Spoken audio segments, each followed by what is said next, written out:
very good morning. So we are in the third part of first unit. So today we will discuss about memory management methods. Then comes timer, counting devices, then watchdog timer and real-time clock. Okay, so first of all you should know what is memory management. So memory management is nothing but when you go for any particular application in an embedded system, you will have a memory device associated with it. So usually there are two types of memory. One is onboard and another one is external. Onboard is nothing but memory inside your controller itself, and offboard is memory outside your controller or processor. Okay, so what is the difference between the two is internal memory can be accessed at a very faster rate compared to external memory. So when you have program, then the program should be in the internal memory for fast access, and the data can be either internal or external depending upon the need. Okay, so how you are going to do this? So in some case, for easy access, I will bring some amount of data inside. At that time I have to move something to from the internal memory to the external. All this is called as memory management. Okay, so CPU is central processing unit. With the help of this fellow called memory management unit, you are able to manage the memory devices. Okay, so inbuilt memory as well as external memory, CPU wants to use it. Then with the help of this memory management unit, you are able to capable of doing this. I repeatedly say that memory management unit is there to manage the memory, thereby reduction in time. Okay, access time. Okay, then keep track of what part of memory are in use, allocate memory to process when needed, deallocate when the process are done. Okay, and swapping or paging between the main memories and the disk. I repeat, the point to be noted is for a particular application. So I shall give you an application like automobile. Okay, in automobile, last class itself I have told. So let us go in deep so that you will understand what is memory management. So when you take an advanced car, latest car, so what and all system you have inside is, you have airbag. Okay, if there is any collision, this has to get opened. So when you say any collision, there are sensors placed on the outside peripherals of your car. When that get damaged, automatically your steering get collapsed and your main dashboard get collapsed, and automatically airbag gets opened, so that you are fixed inside the bag, so that you does not move and go and hit on any surface of your car, thereby injury is avoided. Okay, so now please listen. This part of the system will work only if there is some accident. In other words, the sensors continuously monitor but does not report to your main memory.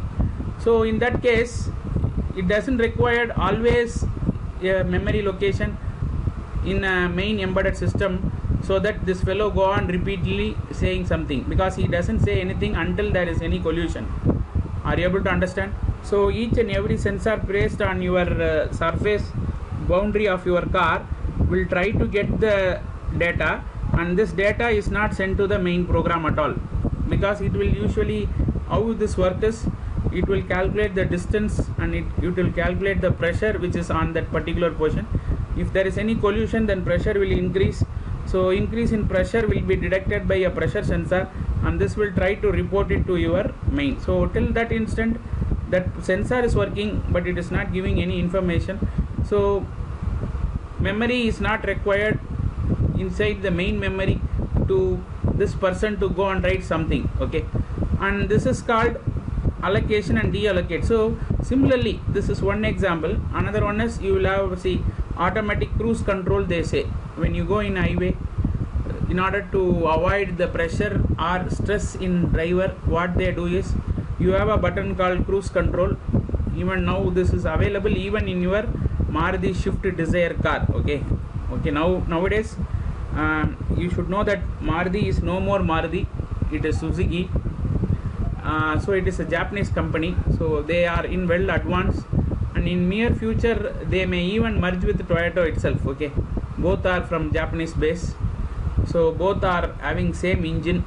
Even I think you can see only the outside name is difference between the Baleno, we call it in Maruti, which is there, it is Glacier something. Okay, similarly now even Breeze model car from Maruti is been taken by Toyota as some Cruise. So what I mean to say is technology is there now in all the automobile. So this cruise control is there even in Swift Desire, now latest Swift Desire. So what you will do when you press this, then automatically that speed is set. Thereafter you don't want to press accelerator, brake or clutch or change the gear, whatever you want. All that is been freezed. Okay, then automatically your automobile itself will take care. Okay, again if I press the accelerator or brake pedal, then automatically cruise control is released. So during this part alone it has to communicate with the main embedded, and during this part alone it will send the data to the main memory and do all the work. So the remaining part, it doesn't require any memory from in your main memory, so automatically it is will be deallocated. So I think you can understand what is allocating memory and deallocating memory. Then swapping is when some huge huge data is coming, so content in your main memory will be sent to stack and this content will be loaded. That is called swapping. Or paging. Paging is like if there are 10 pages or 20 pages, let us say, I am saying it as an example. If the page 1 is being used for the program purpose, page 2 and page 3 might be used for data. In some case the page 3 data will be brought to page 2, page n will be brought to page 2. This is to do for the minimum address accessing. So when the data is closer to your program, access will be fast and then you can do the work at very fast. So there is a difference between swapping or paging. Okay, so there are two types of methods of memory management. One is called paging, another one is called segmentation, and usually this segmentation is done for small applications where we allocate separate memory for each and every task, and that task will use that particular memory, but this is like somewhat wastage. Whereas in paging and all, we will do such that reallocation will be there. When there is a reallocation, it is like a virtual memory, so you will do it at a faster rate. Okay, in general, memory management responsibility includes managing the mapping between the logical memory. Logical memory is program. Okay, wherever you see logical, the term logical is for comparing a two and try to take a decision. So this comparing and taking decision part is always in your main program. Okay, that is what I told. In a car you will have a main embedded system. That main embedded system will take care of all sub programs, or sub program we will call it as task, each and every task. So in a car you will have an end task. This end task will separately run and send the data to main, and this main will try to do logical analysis of the result from the subtask, and they will try to take the decision. So logical memory is nothing but your program memory, and the task memory refers to each and every task. Like accelerator is a task, braking is a task. For example, braking, when you olden days, when you are traveling at a speed of 100 kilometers per hour, and suddenly if you apply brake, what will happen is the entire car starts to skid. Okay, so skidding may result in accident, and to avoid this, now we have an ABS braking system, anti-locking. The word anti-locking is, in initial days when you press the brake, it gets locked the entire wheel. It will try to hold the entire wheel and thereby it starts to skid. Whereas in anti-locking system, the latest braking system, what we do is we apply the brakes in pulse fashion, which means it will try to hold the wheel, leave, again hold, leave, in a pulse fashion, so that it is brought to rest at a very faster speed without skidding.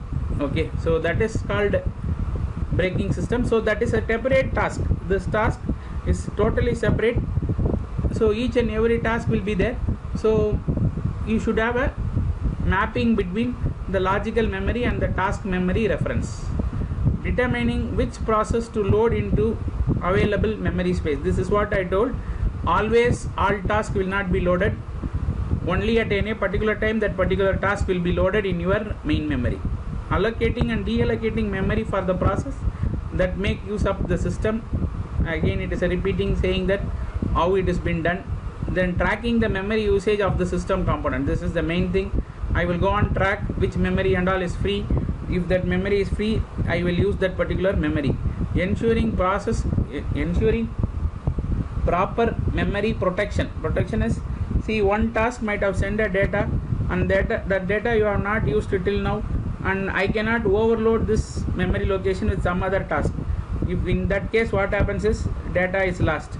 So once data is lost, again this will lead to some internal issues, and that will try to have some issues. Okay, so when in automobile, and each and every task should be properly handled, which means the task sends a data, that data should be properly handled. Okay, next, multi-process are sharing the same physical memory when being loaded into RAM for processing. There is also must see last example what I told, memory is there, that memory is shared by different tasks. Okay, now what I meaning to say now is, a data is there and the data is shared by 4 or 5 tasks. So a single data is shared. Now there is a difference. Initially memory is shared, now data is shared. Memory is shared means the location where you are going to save. So from so many tasks, data is readily available. That data is to be saved, has to be saved. How we are going to manage? That is first type what we have discussed. And second one is, a data is there in the memory which has to be shared by 4-5 tasks. Okay, same data will be used by 4-5 person. That is when you see idling, brake system, they are interrelated, so their data will be shared between the two. So that is called multiprocessing, where sharing of this takes place. So when there is a sharing thing, that should be properly maintained. See, if you place a data and 2 person is going to take that particular data, you have to make sure that they properly take the data, otherwise the data will be lost. Okay, process cannot affect being swapped into a single physical memory space. These issues are typically resolved by OS through a memory swapping, where partition of the memory are swapped at a runtime. Then comes your memory swapping. I will say what is memory swapping. A program or an application or executable reside in a storage device. Storage device access is much slower than RAM. So hence this program is copied from storage memory into main memory for execution. This is what I have told at the beginning.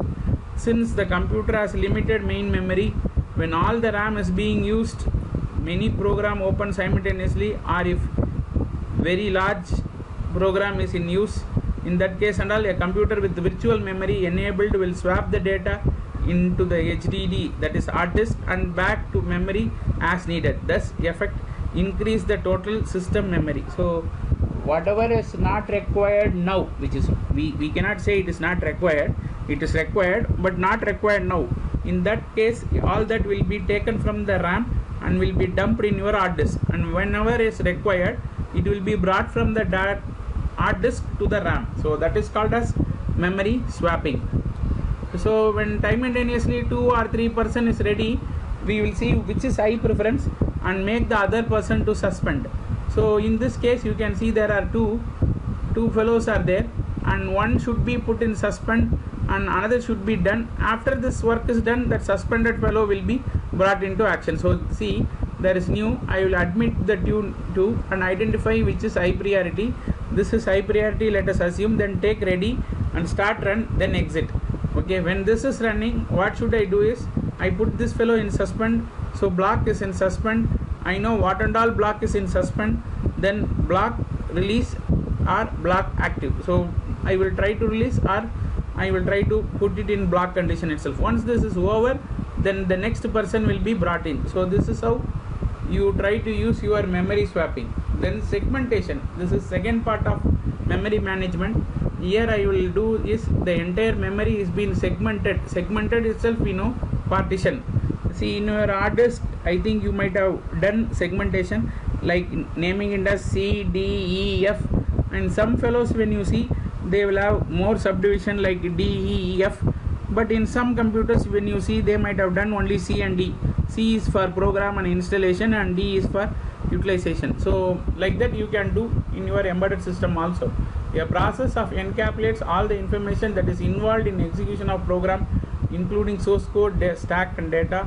All of the different types of information with the process are divided into logical memory units of variable size called segment. Most OS typically allow the process to have all or some combination of 5 types of information within a segment, such as, since all 5 is not required, it is used depending upon your application. Some application use only code segment, some use code and data segment, some may use code data stack segment, and some may use code data heap segment, and block started by symbol. Block started by symbol is initially anything which is to be kept in reserve, then we will put it in block. Okay. Now code segment, we all know code segment, also known as text segment or simply as a text. It is a portion of object file or corresponding section of program virtual address space that contain executable instruction. This is called exe files. I think we all know what is exe files. For example, the code segment of an object file is loaded into a corresponding code segment in memory. So code segment, see, if you have a total memory of 100 pages, then 5, 10, 15, 20 like this we will separate. 5 pages allowed for code, which means all the executable content will be brought in. Okay, wherever when you see, it is similar to your C file program files. When you see in program files, all executable files will be brought in. So that is called code. Then remaining segment and all, you know, data is for only storing your data content. Stack is whenever there is, you might have studied in microprocessor something called stack memory, where stack memory is, when I am going for inner loop, the outer loop data is not required, so outer loop data will be sent to stack. So registers are free now, use these registers. Again, when you want to come out of this inner loop, what you will do is you will move the content from the stack. So stack is nothing but a temporary location where temporarily I will store, which is temporary. By the word you have to be very clear. So it is not the permanent storage, it is a cut and paste. Okay, it is not copy, it is cut and paste. Whereas the remaining memory in your 8085, what you might have studied is copy. Okay, you don't go for cut.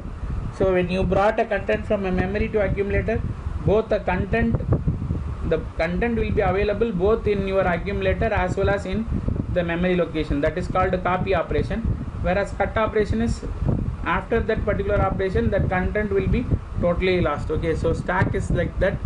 Now we will see what is heap. Heap is a segment where a dynamic memory allocation usually take place. So when you see in some programs, we will use only code segment and heap segment. We doesn't go for any other segment because all other segment is brought under this fellow. So this is like a dynamic allocation. So only at some required time this will be allocated, and again it will be erased. So okay, so this is called heap segment. In C, it is managed by malloc and new, free, delete. So all this is the option which is used there, which uses a particular portion for a particular thing at a runtime and again been erased. Okay, typical memory allocation schemes: first fit, next fit, best fit, worst fit, and quick fit. First fit is it scan for the beginning of the first hole that is large enough for the data to be stored. That is called first fit. See, hole is nothing but a place where in memory where I am going to save the content. Next fit is it scan for the large search entered in the next hole that is large enough. If first hole is being filled, it will go to next place where the content can be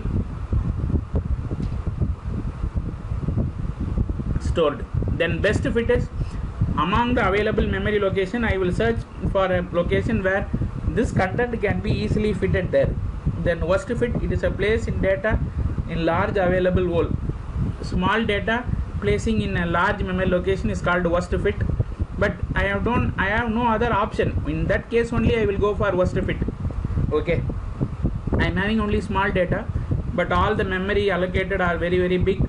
So if I go and place this data, that entire location is being used for this particular thing, whereas I am not required of that particular large memory. but that is called as worst fit, but there is no option. That is why we go for worst fit. Quick fit is, I will not go and do any search and all, I will just place in a location where it is available for me. So this is called as quick fit. Okay, so these are the various methods by which data is being fixed in your memory location. So finally we conclude, memory management is a function of allocating, deallocating, dynamic block allocation, memory protection to the OS function, memory protection among the task, multi-memory allocation. I repeat, so this is the end of the first subdivision, memory management. So I repeat, what is the role of the memory management? They may ask in 2 mark, or even if they ask in 6 mark, you have to explain all these 5 points. So just when you explain this 5 points, this is more than sufficient. If they ask what are the types, then you have to tell about the 2 types. So first one is allocation and deallocation. So the total entire memory, you have to separate it for each and everything. That is called allocation. Once that work is done over, you deallocate. Then dynamic memory allocation, it is not fixed. That is page number 1 to 5 is code, page number 6 to 10, like that. You are not putting any permanent label, whereas that is being done at the dynamic. As and when program requires memory, you will split up and give it. Then memory protection is, memory is very important person. So for example, again I will go for an example in automobile, where if your data is lost, then that may leads to collision. So data is very crucial case, because that may leads to any accident in case of automobile. So memory protection is very much required. So some area of memory is protected for OS and some is for task. I have told there are n tasks in car. So each and every task is a unique, and that task will take care of that particular action alone. So that task data should be protected. Then multi-process, at the same time I will do 2 or 3 tasks will run simultaneously. Then the memory allocation you have to take care. Single task running, multitask running. In automobiles, multitask running will be there, so you have to take care. It is not at a time, you cannot say only single task. In last year and all what you have studied in microprocessor, there you can do only 1 task at a time. There is no multitasking and all. See, you can take a data, you can add, store, you can take a data, subtract and store. While doing addition itself, you cannot do subtraction and all there. But in multi-process memory, I will do n number of tasks. See, for example, now I am presenting a presentation with the help of PPT. Simultaneously, my mic is used to capture my voice, and internally what is happening is that image which is on my desktop and my voice get added and converted as a video. So you can see here there is a multi-process taking place. So simultaneously I am doing presentation as well as I am getting the my voice through mic, and then I am multiplexing the both. So that is called multi-processing memory allocation. Okay, so let us move on to timer.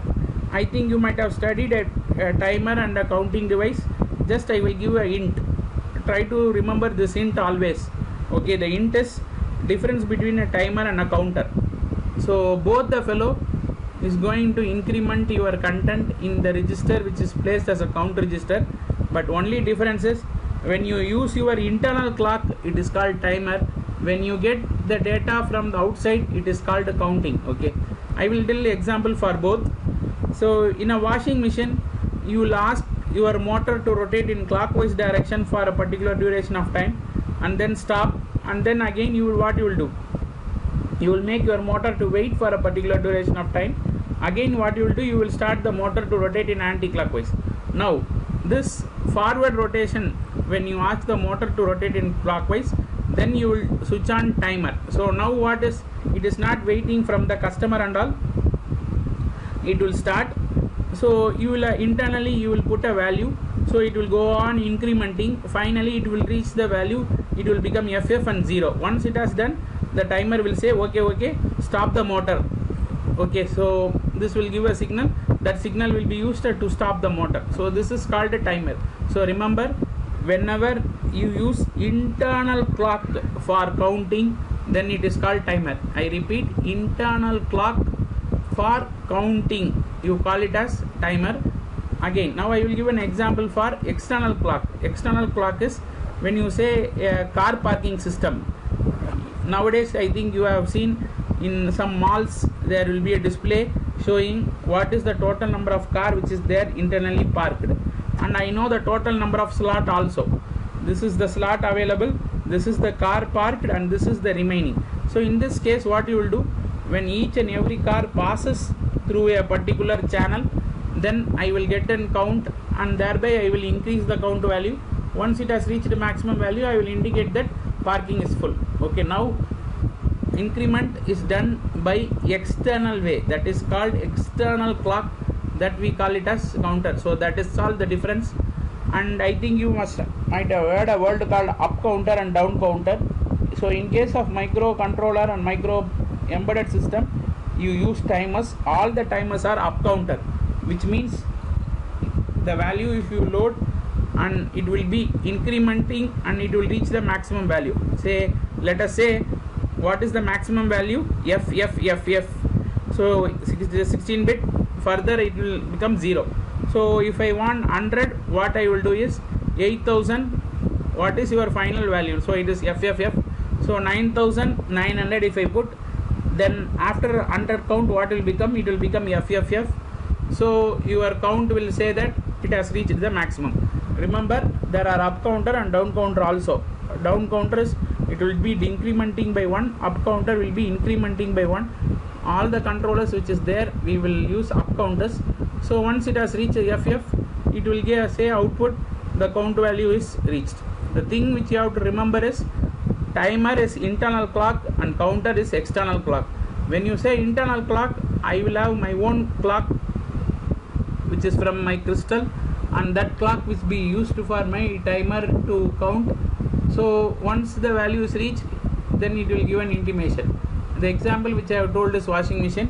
Similarly, for counter, I have told the example like your parking system, where you go on counting your external thing. Okay, so now let us go for timer. A timer is a device which counts the input at the regular interval of clock pulse. This is the thing which you have to remember. I have told in washing machine, once you start the motor for clockwise, then it will be a regular clock pulse interval. That is why we say regular interval of clock pulse. The count are stored and incremented on each pulse. That is called up counter. You have to remember, when you say incremented, it is up counter. Timer gives output bit for preset count. Once the count value is reached, it gives an output bit. The count multiplied by the internal give the time. So for each and every time, based upon your clock pulse, I can say what is the time for one increment. Okay, it has an input pin from resetting it for all counts to 0. It has an output fit for output when all count bit is 0 after reaching the maximum value. So input is there, output is there. See, input is only if this input is present, then the timer starts counting. Okay, so if this input is absent, it will just be in hold state, or it will be in wait state. It will not do any task. So once this input is given, this fellow will start counting. Once the counting is over, this will give an output. So this is the case for timer. So there are various status. Status is nothing but it is similar to flag.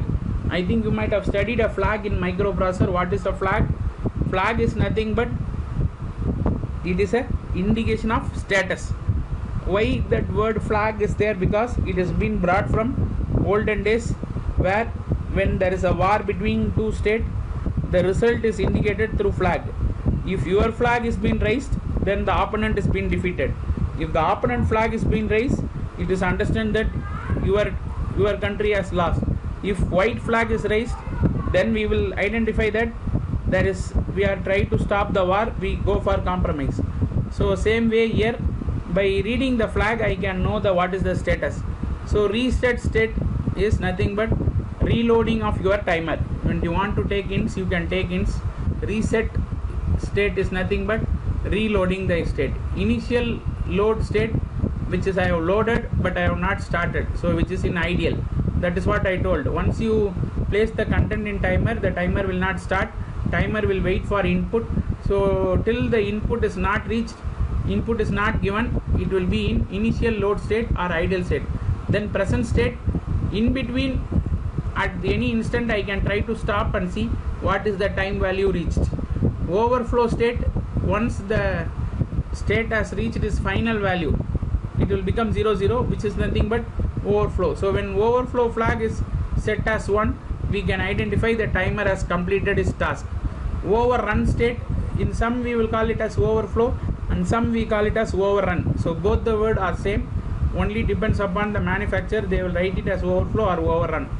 Then running, which means now the timer is on process, it has not completed. Or stop block state, I can put it in block state or running state or finish state. Then reset enabled, disabled, then load enabled, disabled. If I put load disable, then I cannot load the value in the timer itself. If reset disabled state, I cannot enable the timer at all. There is a difference between the two. This is involved with starting and stopping. This is involved with loading your content in the timer. Then auto reload, I think you all might have earned this. You might seen a rifle in airport and in railways and all, off metal and off wood.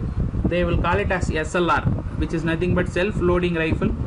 That is when you cock one time, then automatically you can continue your shooting. You don't want to recock for every shot, which means it is auto loading. Similarly, when you talk about timer, so initially you load it, you start it. Once you start it, it will start counting, reach the final value and say timer value is completed. Then what it will do is, on the next clock, automatically the timer will again be reloaded with the value which you loaded, and again it will start from the first. That is called auto reload. Why you want to have auto reload and all? See, for example, I am generating clock pulse for getting sine waveform. Then I will not do it for one time, I will repeat it for n time. So in that case, I will start, after completing, again I will reload and again I will start. So that is called auto reload. Then service routine execute enable disable. This is for a separate application which we will deal separately when we see for that particular application where you go for service routine execution.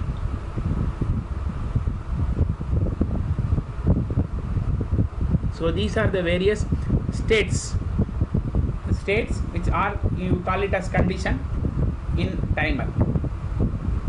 Now let us move on to counting. So already I have told there is one difference between a timer and a counter. Timer is internal clock, counter is external clock. You can see a counting device is a device which counts the input due to event of irregular. Sometimes it may be regular also, but irregular. Car parking and all, you cannot say it will be regular. At regular interval, you will not get a car in your parking.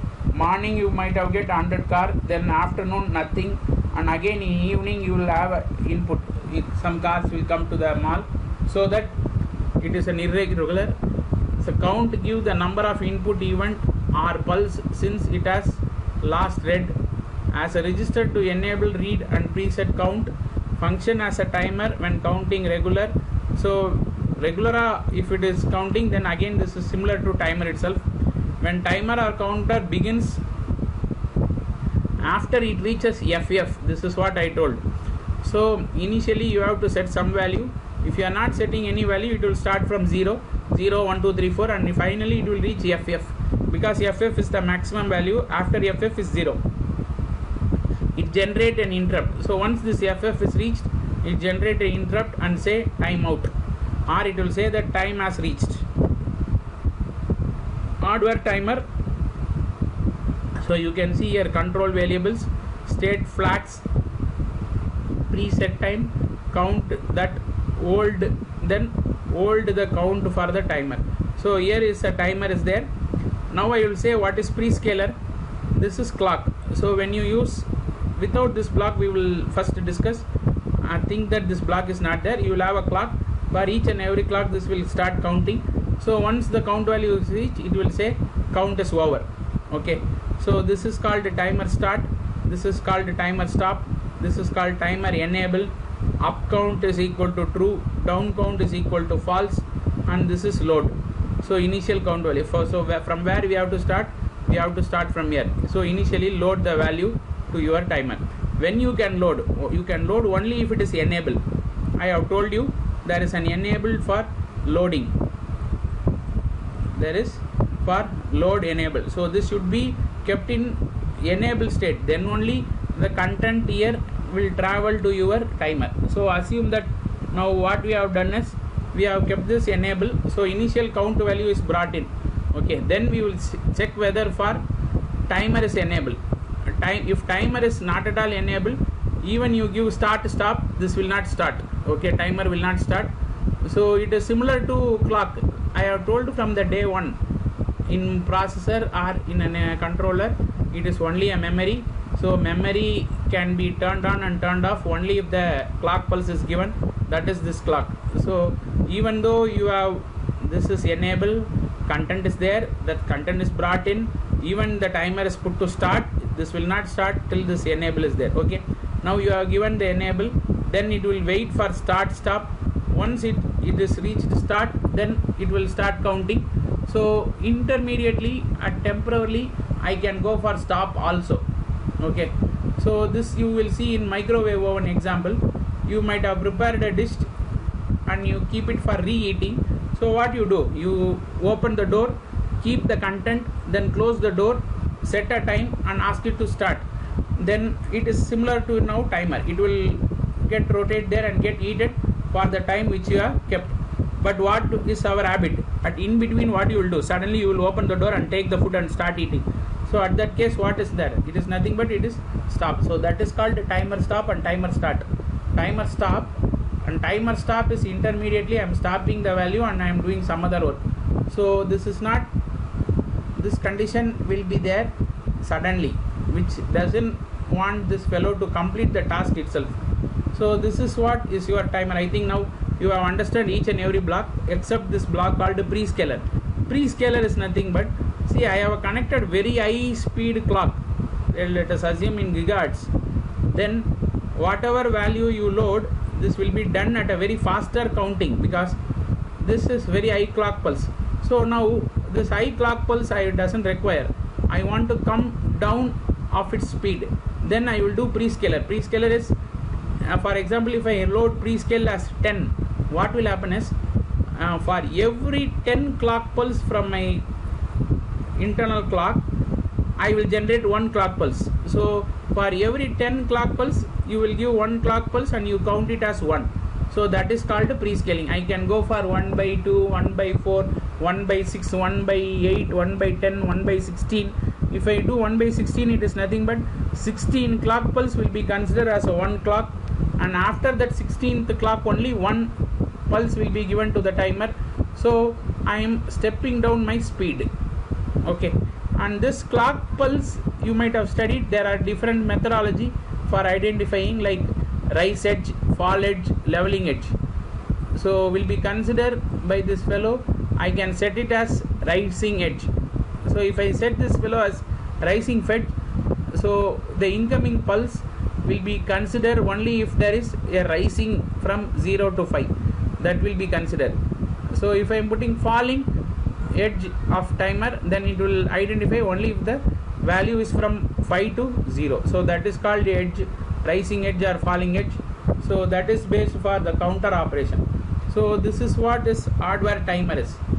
So first one is timer enable, then timer start, then timer stop, prescaling bit to divide the clock output frequency signal from the processor. So divide the clock. So divide by 2, divided by 4, divided by 6, divided by 8, divided by 2. For every 2 clock pulse, I will give 1 clock as an output. Then up counter enable, I have already done. Down counter enable, always it is up count. In some application, if you want down count, you go for down count application. This is nothing but depends upon the count value which you load. All these things will be very useful when you write program. Okay, when you do your final year project, you will require this, or when you do any mini project, you might have require all these things for your programming. all this comes by mere repeating skill. So if you go on write and practice, then only you can do your hardware part. So that required some talent. Then timer interrupt enable, this is I have told, this should be kept in on. Then timer out enable, again this should be kept on. So then only your process. So totally 9 bits are involved. So all this 9 bits if you properly give, then only the timer will work properly. I repeat, for proper function of timer, this 9 bit should be taken into the consideration. All this 9 bit should be properly done. Properly enable, properly stop, whether you are going for prescale or not.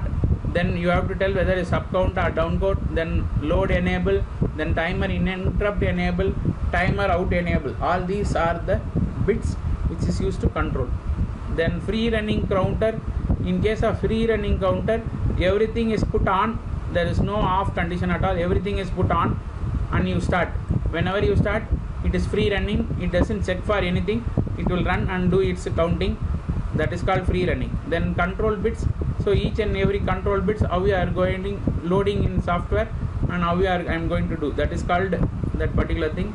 Then use of timer device, initiate a event after comparison with between the preset time and the counted value. Watchdog timer, it's a reset system after a defined time. Input pulse counting when input as a timer, which is ticked by giving non-predict input instead of clock input. So all this is there. So let us go with Watchdog timer. This is a very important person. Okay, I will give an example, then you will understand it better. You have sent a satellite and this satellite is working in a free space. Okay, so it has to do a totally of 10 jobs, let us assume. First it has to measure temperature, it has to measure pressure, it has to measure wind speed, then all that thing it will measure and then it will send. So when it is stucking at a particular instant, let us say it is keep on measuring the temperature and it is not coming out of that loop, then it is understood that it got stuck. So in that case, what you have to do, you have to make it to work from the first, and this cannot be done because satellite is not at your home. Be clear, satellite is not at your home, so you cannot have any button there. So go on pressing that button, it get reset, that cannot be done. So instead of that, I am having a timer that is called Watchdog timer. So this Watchdog timer, it will say for temperature measurement 2 minutes. This is just an example, it will not just give 2 minutes, 3 minutes and all, that depends upon the measuring. Just to understand for you I am saying. So it will give 2 minutes for temperature measurement, 2 minutes for pressure measurement, 2 minutes for wind measurement, like that it will give, and it will wait. If that fellow is not reporting at that particular time, then I will automatically understand something has went wrong. So the controller inside the satellite has got stuck. So what I will do is I will automatically reset. So that is why the word is called as watchdog. Are you understand what is watchdog now? Watchdog, it is watching. That dog is watching whether your work is in correct case. If this is got stuck into anything, automatically this fellow will reset. Okay, the Watchdog timer is a timing device that set a preset time interval and set a task must finish during that interval, or else the device will generate a timeout signal from failure to finish that given task in the Watchdog time interval. Are you able to understand now? So what is the application of Watchdog timer?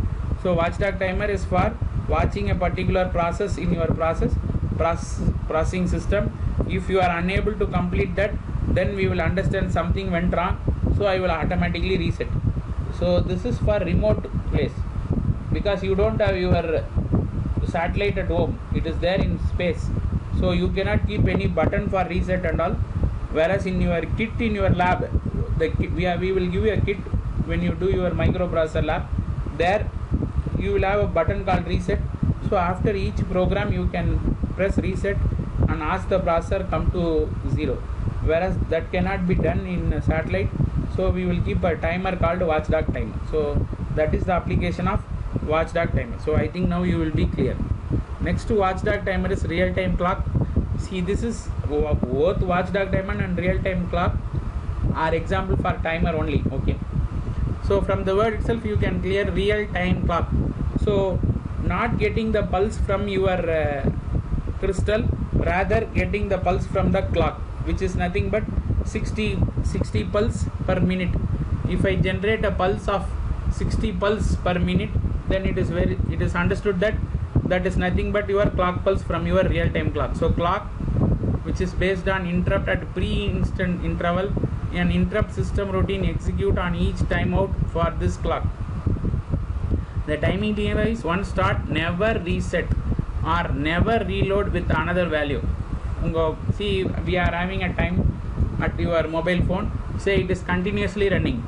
It will not stop at any instant. It will not say at 10:30 it will stop. It will continue 10:30, 10:35, 10:40, 10:45, 12, 12:15.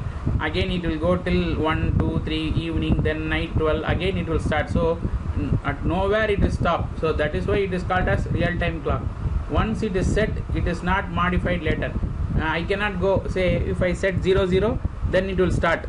Your watch will start. Intermediately I cannot go and say it is not 10, now it is 1 o'clock. Like that I cannot do. So that is called real time. Used in a system to save time and date. Used in a system to indicate return of control of the system after the system clock period. Okay, so this is what we have discussed. So once if I upload this video, kindly go to the video and give any comment. So when you give a comment on YouTube, then I have understood that you have watched the video. So I have repeatedly saying go and watch. Since you are not watching, I am asking you to give a comment after watching the video. Okay, so that you do this time, so that we can understand that you have listened or you have gone through your video. So we will stop with this today.